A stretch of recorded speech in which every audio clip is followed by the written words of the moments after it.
अगली वीडियो में हम इसी पॉइंट से स्टार्ट करेंगे जिसमें हमने यहाँ पे expectation value of delta A square multiplied by expectation value of delta B square is greater than or equal to 1/4 of expectation value of magnitude of commutators of delta A and delta B। उम्मीद है कि यहां तक तमाम points आपको clear हो गए होंगे। अगले पॉइंट्स को देखने के लिए अगली वीडियो की तरफ चलें। अब ये रिलेशन हमारे पास हाइजेनबर्ग अनसर्टेनिटी प्रिंसिपल रिलेशन की फॉर्म में नज़र आना शुरू हो जाता है। इससे हम आगे लेके चलते हैं। अब हमने दो ऑपरेटर डिफाइन किए थे, डेल्टा ए और डेल्टा बी। इनके हम एक्सपेक्टेशन वैल्यू हासिल करना चाहें तो उस सूरत में इनके expectation value of square of delta A और expectation value of square of delta B अगर हम लिखना चाहें तो we can write it as delta A is equal to A minus expectation value of A. ये हमने ऑपरेटर हर्मिशन ऑपरेटर डिफाइन किया था। और अगर हम इसको इस तरीके से लिखें, डेल्टा ए स्क्वायर की एक्सपेक्टेशन वैल्यू लिखना चाहें तो असल में हमने इसका कॉम्प्लेक्स कॉन्जुगेट के साथ इसको मल्टीप्लाई करना होता है। तो इट मीन्स कि ये हमारे पास हो जाना चाहिए ए स्क्वायर, टोटल की एक्सपेक्टेशन वैल्यू बनेगी A square plus expectation value of A square minus complex conjugate होने की वजह से ये हमारे पास कुछ इस तरीके से 2a into expectation value of a के बराबर होगा और इस सारे की एक्सपेक्टेशन वैल्यू बन जाएगी इस तरीके से। यानी हमारे पास ये बेसिकली होता है psi into operator in psi star into psi operator. ये हमारे पास एक्सपेक्टेशन वैल्यू कैलकुलेट करने का तरीका होता है जिसको हम कैट ब्रा नोटेशन में लिखते हैं साई ए इंटू साई। अब एक्सपेक्टेशन वैल्यू अगर हमने इस तरीके से लिखनी हो स्क्वायर की तो लाजमी तौर पे इन दोनों को लिखना पड़ेगा, ए माइनस ए एक्सपेक्टेशन वैल्यू इनटू ए माइनस ए एक्सपेक्टेशन वैल्यू, और यहाँ पे रिज़ल्ट हमारे पास कुछ इस तरीके से हासिल हो जाता है। तो अब एक्सपेक्टेशन वैल्यू ऑफ लास्ट यहाँ पे अगर आप देखें तो,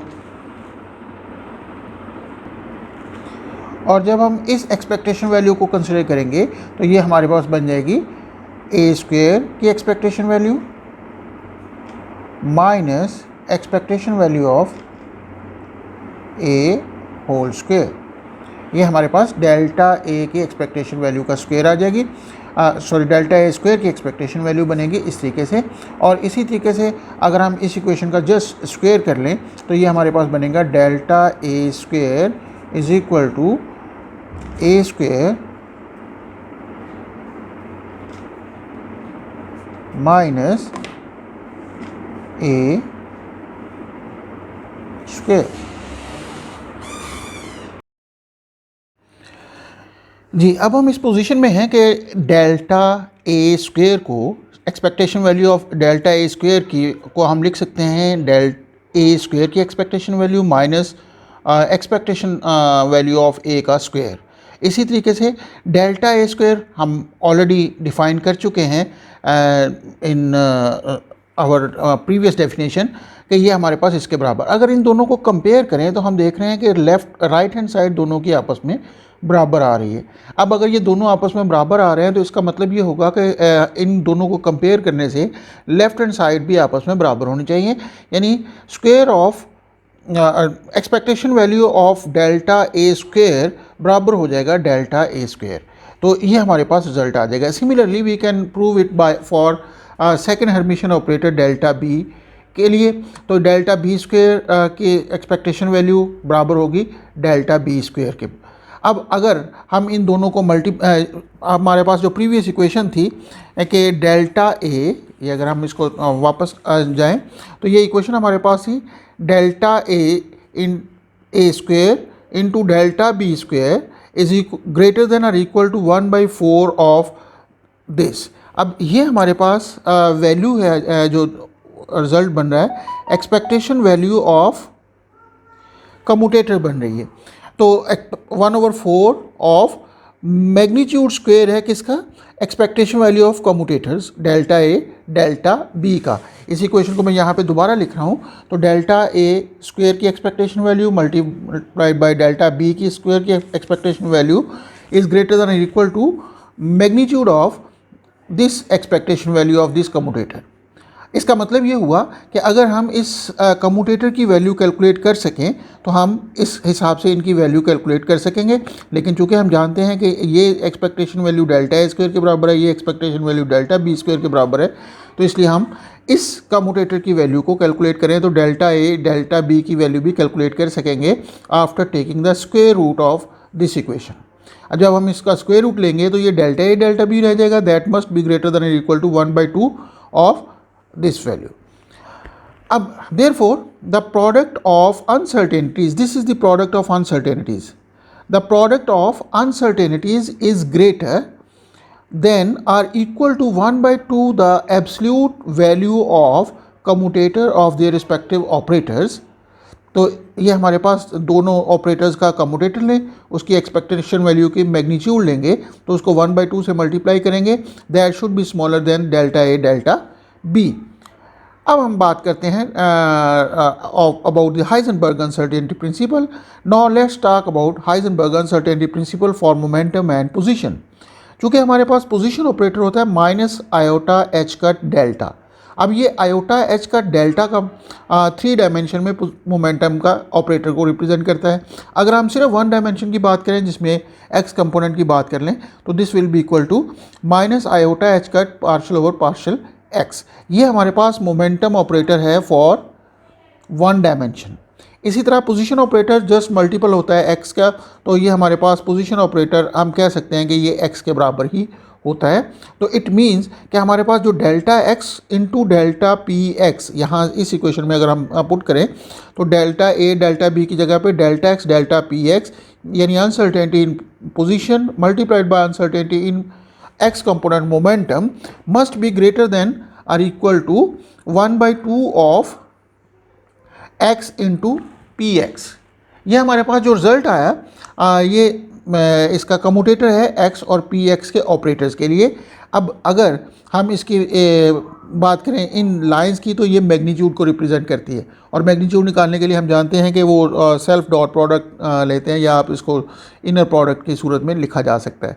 तो बहरहाल यहाँ से x ऑपरेटर चूँकि x के बराबर है, px ऑपरेटर चूँकि माइनस आयोटा एच का पार्शियल x के बराबर है, तो इसको हम फिर लिख सकते हैं कि ये मैग्नीट्यूड होगा x px minus px into x क्या मैग्नीट्यूड। अब अगर मैं इस राइट हैंड साइड को हल करना चाहूँ इसका रिज़ल्ट कैलकुलेट करने के लिए मैं इसको अलग से हल करता हूँ कि x P x minus P x into x को हम एक स्टेट वेक्टर साई कैट के ऊपर अप्लाई करते हैं। तो ये हमारे पास लीनियर स्टेट होने की वजह से ये लीनियर ऑपरेटर्स हैं हमारे पास, तो अल्टीमेटली ये साई इस जगह पर भी आ जाएगा, इस जगह पर भी, तो x P x into Sai minus P x into x Sai के बराबर आ जाएगा। अब ये जो इक्वेशन बन रही है इसको अगर हम इस तरीके से शो कर सकें तो ये हमारे पास जो इक्वेशन बन गई, मैं अगर इस तरह करूँगा तो ये आपके सामने ये भी होगा और इस तरीके से। तो x P x minus P x into ये एवेलुएट हमने करना है तो हम इनके ऑपरेटर्स की वैल्यू पुट करते हैं। एक्स की जगह पे एक्स ही रखा, पी एक्स की जगह हम लिखेंगे माइनस आयोटा एच का partial over partial x into Sai और अल्टीमेटली माइनस पी एक्स की जगह पे माइनस आयोटा एच का पार्शियल एक्स इंटू साई आ जाएगा। अब देखा जाए तो ये हमारे पास x पहले ऑपरेट होगा साई पर, तो अल्टीमेटली ये x इंटू साई आ जाएगा क्योंकि x ऑपरेटर की आइगन वैल्यू हमारे पास x होती है और उसके बाद हम इसको ऑपरेट करेंगे, जबकि ये पहले साई पर ऑपरेट होगा और x मल्टीपल इसके साथ वैसे ही रहेगा। तो अगर देखा जाए तो इसमें और इसमें माइनस आयोटा एच का कॉमन आ रहा है, उसको हम पहले बाहर निकाल लेते हैं। तो यहाँ पे जो बाकी बचा वो x और partial Sai over partial x के बराबर आ जाएगा, यानी x partial over partial x into Sai के बराबर आ जाएगा। जबकि इस सूरत में ये माइनस आयोटा एच के बाहर जा चुका है माइनस साइन, लेकिन ये अंदर वाली जो टर्म बची वो पार्शियल ओवर पार्शियल एक्स है जो x इंटू साई पर अप्लाई होने हैं। अब ये एक प्रोडक्ट बनेगी क्योंकि x ऑपरेटर जब साई पर ऑपरेट करेगा तो जस्ट हमारे पास x होगा, और जब हम उसको डिफ्रेंशिएट करेंगे विद रिस्पेक्ट टू x तो ये स्टेट वेक्टर भी और ये x भी हमारे पास उसके मुताबिक ऑपरेट करेंगे। तो ये प्रोडक्ट की फार्मूला हम यहाँ पे अप्लाई करेंगे। तो पहले हमारे पास x बाहर ले लें, partial Sai over partial x आ गया। उसके बाद ये एक्चुअली प्लस आना है ना, लेकिन ये माइनस चूँकि बाहर लिखा हुआ इसलिए हम यहाँ पर भी माइनस लिखेंगे। तो ये हमारे पास partial over partial x psi के साथ x का डिफरेंशियल हमने लेना है। तो x का differential with respect to x 1 होगा, तो ये सिर्फ साई बच जाएगा। तो अब ये टर्म हमारे पास और ये टर्म बराबर होने की वजह से एक दूसरे से कैंसिल हो जाएंगी। तो हमारे पास सिर्फ ये एक्सप्रेशन माइनस साई बचेगा। ये माइनस बाहर निकल के प्लस हो जाएगा, तो आयोटा एच कट साई ये एक्सप्रेशन आ जाएगा। अब इसका मतलब ये है कि इस कम्यूटेटर को जब हमने साई वेक्टर पर अप्लाई किया तो ये आइगन वैल्यू इक्वेशन बन गए iota H cut into Sai. तो यहाँ से हम इसको इस कम्यूटेटर के वैल्यू को सिर्फ आयोटा एच कट लिख सकते हैं। अब देखा जाए तो हमें इसकी मैग्नीट्यूड कैलकुलेट करनी है, और मैग्नीट्यूड का मतलब ये होता है कि इसका हम इनर प्रोडक्ट लेके उसके बाद स्क्वायर रूट लेते हैं। तो दूसरे लफ्ज़ों में स्क्वायर लेने के बाद उसका स्क्वायर रूट लेंगे। तो अल्टीमेटली ये हमारे पास आयोटा एच कट का स्क्वायर लेंगे तो iota square H cut square आ जाएगा, इनटू पावर 1/2 आ जाएगी। और उसका मॉड लेना है तो इसका मतलब आयोटा स्क्वायर -1 होगा। जब मॉड लेंगे तो अल्टीमेटली वो -1 और यहाँ पे एच कट स्क्वायर और फिर 1/2। तो ये हमारे पास जो वैल्यू रह जाएगी एच कट रह जाएगी, क्योंकि मॉड की वजह से वो नेगेटिव साइन भी ख़त्म हो जाएगा। अब इस एच कट को हमने इस मॉड की जगह पे इस्तेमाल करना है, और हम जानते हैं कि पहले हमने ये चीज़ लिख चुके हैं कि ये delta X delta P X is greater than और equal to 1/2 of this mod है। तो इसका मतलब ये होगा delta X delta P X must be greater than और equal to 1/2 X into P X के बराबर आ जाएगा। इट मीन्स कि delta X delta P X must be greater than और इक्वल टू 1/2 एच कट, जिसको हम आमतौर पे हाइजेनबर्ग अनसर्टेनिटी प्रिंसिपल के तौर पे ऑलरेडी जानते हैं।